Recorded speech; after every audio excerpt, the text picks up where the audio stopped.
प्रामुख्यानं निवडणुकीची खऱ्या अर्थानं रणधुमाळी आता सुरुवात झालेली आहे आणि या रणधुमाळीमध्ये काल महायुतीनं आपल्या प्रचाराचा शुभारंभ केला. आमचे विरोधक, आमचे मित्र यांनी काही टीकासत्र आमच्यावर काल सोडली. खरं म्हणजे निवडणुकीच्या काळामध्ये होणाऱ्या टीकांना उत्तर देऊन जनतेपुढे आपली भूमिका मांडणं हे फार महत्त्वाचं असतं. म्हणून आज आपल्याला या ठिकाणी मी आमंत्रित केलेलं आहे. प्रामुख्यानं मला असं म्हणावं लागेल की कोल्हापूरच काय तर राज्यातला निगेटिव्ह नेरेटिव्ह सेट करणारा किंग म्हणून बंटी पाटलांना पाहिलं पाहिजे. आमचं ठरलंय, त्यांनी काल म्हटलं की लोकांनी ऐकलं नसतं तर तुमचा पराभव झाला नसता. मला त्यांना या माध्यमातून एवढंच उत्तर द्यायचं आहे की आम्ही केलं या माध्यमातून देखील लोकांनी तुम्हाला 10-0 घरी बसवून तुमची पूर्ण घंटा वाजवली आहे देखील तुम्ही लक्षात ठेवा. सगळ्याच गोष्टी का तुमच्या ऐकायला तुम्ही एवढे चोख नाही आहात. काही तुम्ही आरोप करता. विधानसभेच्या निवडणुकीच्या वेळी त्यांनी 100 कोटीच्या रस्त्याची वर्क ऑर्डर झाली नसल्याचा आरोप केला होता.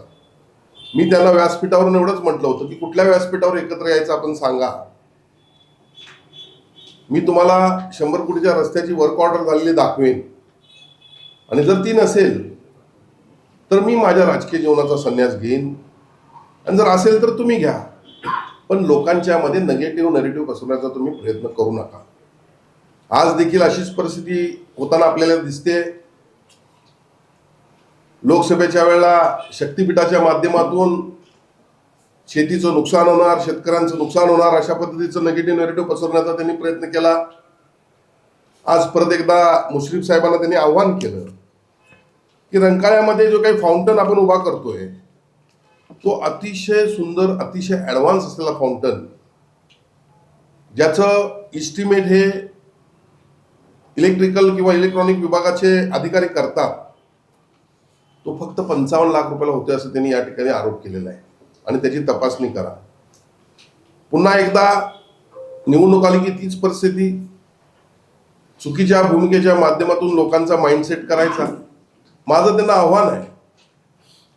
आत्ता मी तुम्हाला याला उत्तर देणार नाही, पण ज्या वेळेला हा फाउंटन ज्या पद्धतीनं नितीनजी गडकरी यांनी नागपूरला फुटाला तलावामध्ये जो फाउंटन बसवलेला आहे, त्या पद्धतीने ज्यावेळी हा बसेल त्यावेळी पर्यटकांची मोठ्या प्रमाणात ज्यावेळी वाढ होईल त्यावेळेला तुम्ही माझ्यावर बोला. आणि हा फाउंटन जर 55 लाख रुपयाला मिळतोय असं तुम्हाला वाटत असेल तर शहरामधल्या 10 तलावामध्ये असे फाउंटन बसवण्याचं तुम्हाला मी आज कॉन्ट्रॅक्ट देतो. कारण मला शासनानं 5 कोटी रुपये निधी दिलेला आहे. वरचे 5-5 लाख रुपये पदरचे घालून देतो. कोल्हापूर शहरामध्ये तुम्ही या ठिकाणी अशा पद्धतीनं हे 10 फाउंटन बसवून दाखवा, पण चुकीच्या पद्धतीनं निगेटिव्ह नेरेटिव्ह सेट करू नका. अनेक वर्ष तुम्हाला सत्ता या जनतेनं दिलेली आहे. खरं म्हणजे मी म्हणत नाही, झालेल्या रोड प्रोजेक्ट जो होता IRBचा, त्यामध्ये तुमच्यावर किती टीका झाल्या, तुम्ही किती भ्रष्टाचार केला, याचं आत्मचिंतन आपण केलंय का? तुम्ही जनतेच्या जखमेवर मीठ चोळत टोलची पावती देखील फाडली. तुम्ही नेहमी म्हणत असता की थेट पाईपलाईन मी आणली, पण मी या ठिकाणी अभिमानानं सांगतो कोल्हापूर शहरातील जनतेला की थेट पाईपलाईनसाठी मी विधानसभेच्या कट्ट्यांवर, पायऱ्यांवर आमरण उपोषण केलं आणि शासनाला जाग आली आणि 450 कोटी रुपयाची थेट पाईपलाईन आली. थेट पाईपलाईन आली, माझ्यामुळे मंजूर झाली. विधानसभेच्या इतिहासामध्ये कोणताही आमदार आजपर्यंत आमरण उपोषणाला बसला नव्हता. ती शासनानं दखल घेतली आणि ती मंजूर करून घेतली. जनतेच्या भावना मी शासनापर्यंत पोहोचवल्या. पण तुम्ही त्यामध्ये पाईप खरेदीमध्ये 70 कोटीचा ढपला पाडला असं तुमच्या आमदारांनीच तुमच्यावर आरोप केलेला आहे. आणि त्यामुळे तुम्ही जे म्हणता दुसऱ्याकडे 1 बोट करत असताना 4 बोटं आपल्याकडे असतात, याचं तुम्ही आत्मचिंतन करणं गरजेचं आहे. 1998 साली कोल्हापूरमध्ये डेव्हलपमेंट प्लॅन आला. डेव्हलपमेंट प्लॅन म्हणजे शहराचा गाभा. आणि या डेव्हलपमेंट प्लॅनमध्ये काय हो, कुठल्या ॲम्युनिटीज आहेत, कुठली ग्राउंड तुम्ही लोकांसाठी केली, कुठली बाग बगीचे तुम्ही कच्च्या बच्चांसाठी केले, स्पोर्ट्ससाठी तुम्ही काय केलं, तुम्ही जे रिंग रोड दाखवले गेले ते पूर्ण का केले नाही? तुम्ही एक तरी ओव्हरब्रिज अंडरपास केला का? तुम्ही लोकांसाठी काय केलंय तुम्ही त्यातून आम्हाला दाखवा. येणाऱ्या डीपी मधून आम्ही या कोल्हापूर शहरातील जनतेसाठी एक सुंदर असा डेव्हलपमेंट प्लॅन देऊ, ज्यामध्ये सर्व सोयीयुक्त अम्युनिटीज या ठिकाणी आपण म्हणतो त्या असतील. तुम्ही आम्हाला म्हणता की तुम्ही देखील सत्तेत होता. होय, आम्ही सत्तेत होतो, नाही लागलं तुमच्याबरोबर सत्तेत होतो. आमचे 4 नगरसेवक होते, तुम्ही आम्हाला परिवहन हे खातं दिलं, पण या व्यतिरिक्त सगळा कंट्रोल तुमच्याकडेच होता. तुम्ही काय केलं शहरासाठी? परिवहनमध्ये चेअरमन दिलं म्हणजे आम्ही काय सगळं काही करू शकतो अशातला भाग नाही. पण तरी देखील मी तुम्हाला सांगतो की त्या ठिकाणच्या कर्मचाऱ्यांना 157 कर्मचाऱ्यांना कायम करण्याचं पुण्य आम्ही केलं, जे तुम्हाला 30 वर्षामध्ये सुचलं नाही, जे सन्माननीय उपमुख्यमंत्री एकनाथ शिंदे साहेबांनी केलं. या व्यतिरिक्त तुम्ही काय केलं? तुम्ही तुमच्या कॉलेजला जागा वाढवल्या, तुम्ही तुमच्या हॉटेलसाठी पार्किंग घेतली, तुम्ही तुमची हॉस्पिटल बांधली. जनतेसाठी तुम्ही काय केलं? जनतेसाठी तुम्ही काही केलं नाही. त्याने आम्हाला विचारलं की गेल्या 5 वर्षात प्रशासक असताना तुम्ही काय केलं? माझ्याकडे मोठी लाईन आहे. जे तुम्ही म्हणत होता कन्व्हेन्शन सेंटर आणतो, गेले अनेक वर्ष उद्योग असेल, डॉक्टर्स असतील, इंजिनियर्स असतील, आपल्या विविध एनजीओजना ज्याची गरज आहे ते तुम्ही पूर्ण केलं नाही. पण मला या ठिकाणी अभिमानानं सांगावं लागेल की सन्माननीय मुख्यमंत्री एकनाथजी शिंदे साहेब ज्यावेळी होते, त्यावेळी उपमुख्यमंत्री देवेंद्रजी फडणवीस होते, त्यावेळेला राज्याचे 6 सेक्रेटरी मुख्य सचिवांसह एका ठिकाणी बसवून एका दिवशी हे 300 कोटी रुपये मी मंजूर करून आणले आणि त्या कामाला देखील सुरुवात झालेली आहे. सर्किट बेंच आम्ही आणलेला आहे, त्याचं लवकरच खंडपीठामध्ये आम्ही रूपांतर करतोय. आजचं रेल्वे स्टेशन आपलं पाहावं, एअरपोर्ट आपण पाहावा, शक्तीपीठ लवकरच येत आहे, हद्दवाढ दृष्टिक्षेपामध्ये आहे, IT पार्क लवकरच सुरू होत आहे. आज या ठिकाणी कोल्हापूरचं विकासाचं पोटेन्शियल ओळखून आम्ही शाश्वत विकास परिषद देखील घेतलेली आहे. पंतप्रधान नरेंद्रभाई मोदी यांच्या देशाला स्वातंत्र्याला 100 वर्ष ज्यावेळी होतील त्यावेळी आपला देश महासत्ता म्हणून जगात असला पाहिजे, या स्वप्नासाठी आपण काम करतोय. यासाठी मित्राई संस्था काम करते. आपल्याला माहिती आहे 2019-21ला मोठ्या प्रमाणात पूर या कोल्हापूर सांगली जिल्ह्यामध्ये आला. कुठलाही देश विकासापर्यंत जात असताना होणारं नुकसान टळणं देखील तेवढंच महत्वाचं असतं. आणि स्टेट नीती म्हणून मित्रा या संस्थेकडे पाहत असताना सन्माननीय मुख्यमंत्री त्याचे अध्यक्ष आहेत, मी त्याचा उपाध्यक्ष आहे. मी तातडीनं मित्राच्या माध्यमातून MRDP प्रोजेक्ट पूर नियंत्रण प्रकल्प, ज्याचा उल्लेख कालच सन्माननीय मुख्यमंत्र्यांनी आपल्या भाषणामध्ये केला, 3800 कोटी रुपयाचा प्रकल्प आपण मंजूर करून घेतला. त्याची टेंडर देखील निघालेली आहेत, लवकर त्याच्या कामाला सुरुवात होते. आणि यामुळे होणार आहे काय? कोल्हापुरातली 25% जागा ही ब्ल्यू लाईन मध्ये आलेली आहे. पुढच्या काळामध्ये या ठिकाणी पूर न येणार नसल्यामुळे ही जागा आता वापरात येणार आहे. एक तर हद्दवाढ झालेली नाही आहे. 1972 पासून आजपर्यंत 53 वर्ष नगरपालिकेचं महानगरपालिकेमध्ये रूपांतर झाल्यानंतर 1 इंच हद्दवाढ झाली नाही आणि आज शहरात जागा नाही. अशा वेळी हा प्रकल्प फार महत्वाचा आहे. निश्चितपणे येणाऱ्या काही दिवसामध्ये आम्ही या ठिकाणी हद्दवाढ करणार आहोत. फाउंटनचं मी आपल्याला बोललो. आता रस्त्यावर टीका करून करून ते दमले. गेल्या 3-4 महिन्यामध्ये आम्ही दिवस रात्र काम केलं, अपरात्र त्या रस्त्याला भेटी दिल्या, पालकमंत्र्यांच्या माध्यमातून आम्ही सातत्यानं बैठका घेतल्या आणि कोल्हापूरच्या जनतेला न्याय देण्याचा प्रयत्न केला. मोठ्या प्रमाणातला पाऊस, कोल्हापुरात आलेले महापूर, यामुळे कोल्हापुरातले रस्ते खराब झाले होते, पण त्याचा आमच्यावर खापर फोडण्याचा त्यांनी प्रयत्न केला. आज जर कोल्हापुरातली परिस्थिती पाहिली तर रस्ते अत्यंत सुस्थितीत होताना आपल्याला दिसत आहेत. 2 दिवसापूर्वी मी बैठक देखील घेतली. या 8 दिवसात उरले सोरले सगळे रस्ते आम्ही तयार करतो. अहो, तुम्ही पाणी देऊ शकला नाही. काळमावाडी धरणातून तुम्ही हिवाळ्याला बस अभ्यंग स्नान करता, लोकांना पाणी कुठे मिळतं? झालेल्या गणपतीमध्ये आमच्या माता भगिनी रस्त्यावर घागरी घेऊन आलेल्या तुम्हाला दिसल्या. आणि मग अशा वेळेला आम्ही तातडीने निर्णय घेतला की DPCच्या माध्यमातून जी पॅरलल शिंगणापूरची यंत्रणा होती ती यंत्रणा कार्यान्वित झाली पाहिजे. यासाठी आम्ही 2 पंप 3.5 कोटीचे तातडीनं दिले. अशा पद्धतीनं आम्ही काम करत आहोत. रस्त्याची देखील हीच परिस्थिती आहे. रस्त्यासाठी तुम्ही आमच्यावर वारंवार टीका केली, पण सत्य परिस्थिती काय आहे? तुम्ही लोकांच्या मध्ये निगेटिव्ह नेरेटिव्ह पसरवण्याचा प्रयत्न करता, सेट करण्याचा प्रयत्न करता. 100 कोटीमध्ये असणारे 16 रस्ते, त्यापैकी 12 रस्त्याचंच काम सुरू आहे. ते पण 80% काम पूर्ण झालेलं आहे. 23 कोटीचं काम पूर्ण झालेलं आहे. अजून आपल्याला जवळपास 77 कोटीचं काम व्हायचं आहे. असं असताना तुम्ही आमच्यावर खोटे नाटे आरोप करता की आता जनता अजिबात तुमच्याकडे लक्ष देणार नाही. आणि खऱ्या अर्थानं आपल्याला माहित आहे झालेल्या विधानसभेमध्ये देखील वाटेल ते आरोप माझ्यावर त्यांनी करण्याचा प्रयत्न केला, पण जनतेला हे आता आवडत नाही. त्यांना लक्षात आलेलं आहे. आज बघा 530 कर्मचारी देखील आम्ही या ठिकाणी कायम सेवेत केले. का बरं त्यांनी त्यांना सुचलं नाहीये? हे पुण्य आम्ही कमवलं. अशा पद्धतीनं अनेक गोष्टी मी आपल्याला सांगू इच्छितो. रंकाळा झाला, रंकाळ्यामध्ये केवढ्या मोठ्या प्रमाणात पर्यटक येतात, का बरं तुम्ही करू शकला नाही?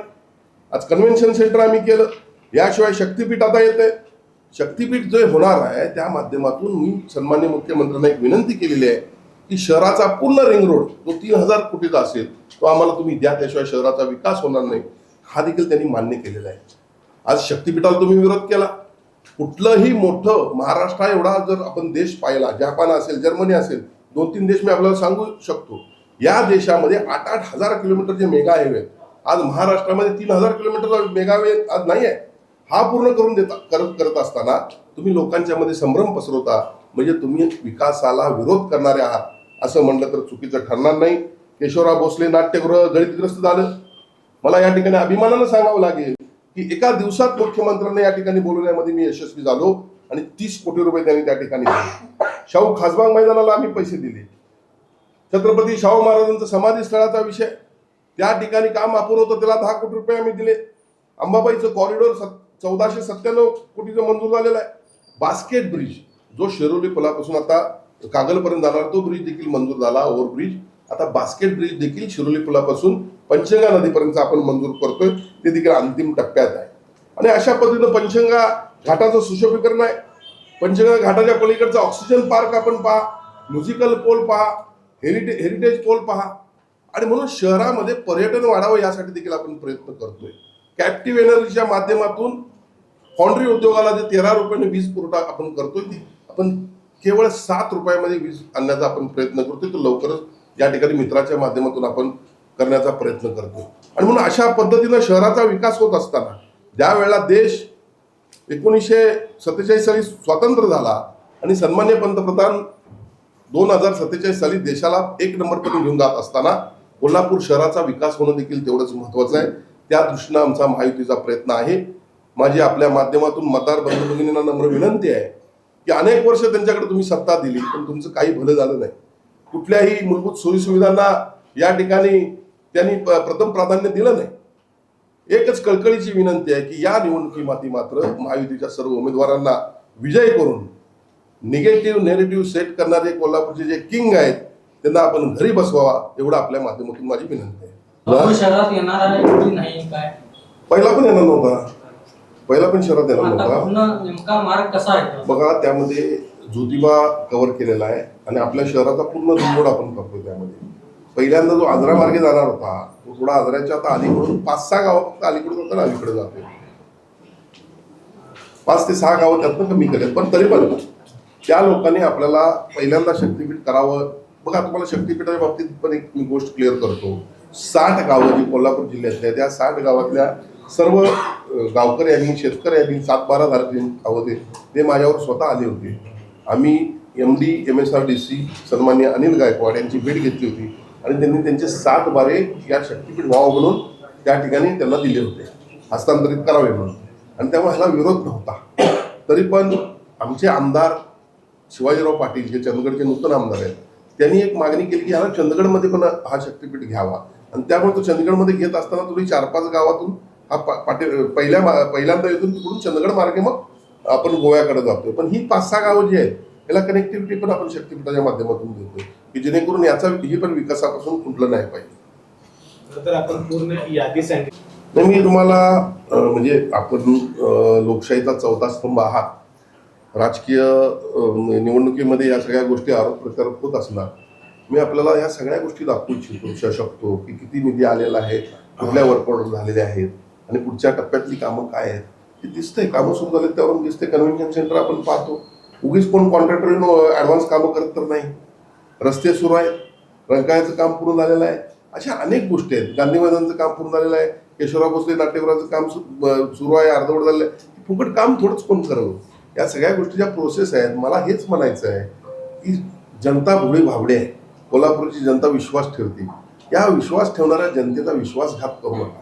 तुम्ही नेहमी फेक नेरेटिव्ह सेट करता आणि जनतेला खुळ्यात काढता. आता लोकांना हे कळून चुकलेलं आहे आणि म्हणूनच ना विधानसभेला 10-0 तुमची घंटी वाजली. उगीच घंटी वाजली का? 30 घंटे आता महानगरपालिकेमध्ये देखील वाजवण्यासाठी मतदार सुसज्ज झालेले आहेत. महानगरपालिकेत त्यांचा डायरेक्ट कंट्रोल असल्यामुळे तुम्हाला काही करता आलं नाही असं म्हणायचं तुम्हाला किंवा बघा, महानगरपालिकेमध्ये सगळ्यात महत्वाचं 2015च्या निवडणुकीमध्ये शिवसेना आणि भारतीय जनता पक्षानं एकमेकांच्या विरोधात लढून ही फार मोठी चूक केली होती. म्हणजे हातात जनतेला आम्हाला सत्ता द्यायची होती ती आम्ही घेऊ शकलो नाही. आमच्यातल्या स्वतःतल्या इगोमुळे हे मी मान्य करतो आणि त्यासाठी जनतेकडं जाहीर दिलगिरी व्यक्त करतो. पण या ठिकाणी जर तुम्ही प्रत्यक्षात जर पाहिले असतील पहिली 5 वर्ष काहीतरी आम्हाला द्यायचं म्हणून परिवहनचं एक पद त्यांनी दिलं होतं. या व्यतिरिक्त काय अधिकार आमच्याकडे होते? आमच्याकडे कसलेही अधिकार नव्हते. एवढं आमचा त्यांनी फायदाच करून घेतला. बरं, दुसरं आहे मी जे म्हटलं तुम्हाला की परिवहनचं काम करत असताना आम्ही एक सामाजिक भावनेतून बघितलं. त्या ठिकाणी 30-30, 40-40 वर्ष ते कर्मचारी काम करतायत, ते कायम झालेले नाही आहेत. हे आमच्या हातातून चांगलं काम झालं ना परिवहनचं. या व्यतिरिक्त आमच्याकडे काहीच नव्हतं. पण निर्णय प्रक्रिया ह्या गोष्टी बघा, निर्णय प्रक्रियेतला जरी भाग असला तर काही गोष्टीला आपण त्या ठिकाणी काही बोलू शकत नाही. आपण बांधील असतो. शेवटी सत्ता ज्यानं चालवायची आहे त्याने व्यवस्थित निर्णय घेणं गरजेचं असतं. आम्ही ज्या ज्या चांगल्या गोष्टी करता येतील त्या सत्ता नसताना देखील करून दाखवलेल्या आहे आणि त्यामुळे हा त्यांचा पाठ आहे. संपूर्ण अपयश यश हे त्यांचं आहे. काय केलं त्यांनी 5 वर्षामध्ये? काहीच केलेलं नाही या कोल्हापूर शहरासाठी. मी तुम्हाला एकच सांगितलं, कन्व्हेन्शन सेंटर हे अनेक वर्ष ते बोलतात नुसतं. अनेक वर्ष IT पार्कचं बोलतात. IT पार्क मला तुम्ही सांगा, ज्यावेळेला ते सत्तेवर होते त्यावेळी आपण IT पार्कची जागा लोकेट केली होती का नव्हती? कुठं केली होती? तर विक्रमनगरमध्ये केली होती, बरोबर आहे. त्या ठिकाणी का बरं कुठली कंपनी आली नाही? एकही कंपनी आली नाही. मी या ठिकाणी जबाबदारीनं सांगतो, IT सेक्टरकडे मी फक्त रोजगार म्हणून पाहत नाही. IT इंजिनियर्स जे आहेत यांना ही एक सामाजिक समस्या आहे. आई वडिलांनी मोठं करायचं, पोट मारून जे काही पगार असतील, ज्या काही त्यांच्या पेन्शन्स असतील त्यातून त्यांना मोठं करायचं, इंजिनियर करायचं आणि हे इंजिनियर जातात, कुठं बाहेर देशात जातात, मोठ्या सिटीत जातात. या ठिकाणी आई वडिलांना बघायला कोण नाही आहे. या ठिकाणी आई वडील मेले तरी व्हिडिओवर त्यांचं दर्शन घेतात. कुठल्या दुनियेत आहे आपण? आणि म्हणून या ठिकाणी रोजगाराबरोबर सोशल समस्या म्हणून देखील याकडे बघत आम्ही राज्य सरकारनं महास्टाईल हा प्रकल्प आणला. Tier 2 आणि Tier 3 सिटीमध्ये टेक्नॉलॉजी सेंटर आणत, डेटा सेंटर आणत, संपूर्ण 36 जिल्ह्यामध्ये IT सेक्टर डेव्हलप करण्याचा आम्ही या ठिकाणी निर्णय घेतला. मित्राच्या माध्यमातून मी स्वतः घेतला. म्हणजे मी होतो, CM साहेब होते. या ठिकाणी IIMला नागपुरात महास्ट्राईट प्रकल्पाचं उद्घाटन झालं. या ठिकाणी 36 जिल्ह्याचं पोटेन्शियल ओळखून, या विकासाचं पोटेन्शियल ओळखून त्या क्षेत्रामध्ये काम करण्यासाठी आम्ही प्रयत्न करतोय. कोल्हापूरमध्ये आम्ही 5 सेक्टर ओळखले, ज्यामध्ये आपण पहिली शाश्वत विकास परिषद घेतली. यामध्ये फाउंड्री होतं, यामध्ये तुमचं पर्यटन होतं, कृषी विभाग यामध्ये आहे, IT सेक्टर यामध्ये आहे आणि आपलं सूतगिरणीचा जो पार्ट आहे तो यामध्ये आहे. या अशा माध्यमातून आपण कोल्हापूर जिल्ह्याला पुढे घेऊन जातो. हे आम्हाला त्या ठिकाणी विकासाचं पोटेन्शियल दिसलं. त्या माध्यमातून IT सेक्टरची आता स्थापना होते आणि खऱ्या अर्थाने यामध्ये दोन्ही गोष्टींचा आपल्याला उपयोग होणार आहे. जे मी म्हणतोय सामाजिक समस्या जी आहे ती देखील सुटणार आहे. या ठिकाणी आपल्या मुलांना रोजगार देखील मिळणार आहे. त्याचबरोबर कोल्हापूर जिल्ह्याचा विकास देखील होणार आहे. आपल्याला जबाबदारीने सांगतो, काही लोकांना बोलता येत नाही आहे. 125 शहरांची हद्दवाढीचे प्रस्ताव नगरपालिका आणि महानगरपालिका, नगर परिषद हे शासनाकडं आत्ता तयार आहेत. निवडणुकीनंतर कधीही हद्दवाढची घोषणा होऊ शकते. जे मी आपला वारंवार सांगत होतो की खंडपीठ हे होणार, त्या खंडपीठात सर्किट बेंच येणार. सन्माननीय मुख्यमंत्र्यांचं काम करण्याची पद्धत वेगळी आहे. ते जे करत असतात ते अगदी ठामपणे करत असतात आणि सध्या या हद्दवाढीचा विषय अगदी अंतिम टप्प्यात आहे. निवडणुकीनंतर कधी हद्दवाढ होणार आहे बघा. अमृत 1, अमृत 2च्या माध्यमातून 300 कोटीची देखील कामं सुरू आहेत. आज MRDP प्रोजेक्टच्या माध्यमातून जे ड्रेनेजचे काही अडचणी आहेत, पूर संरक्षक भिंतींचे काही पार्ट्स आहेत किंवा ह्या सगळ्या तुमचे नाले साफसफाई असेल, या सगळ्या गोष्टी त्यातून होणार आहेत. आणि म्हणून बऱ्यापैकी MRDP प्रोजेक्ट जो पूर नियंत्रण आपण म्हणतो ते शहराच्या पाणी पुरवठा आणि ड्रेनेजसाठी सुद्धा त्याचा फार मोठ्या प्रमाणात उपयोग होणार आहे.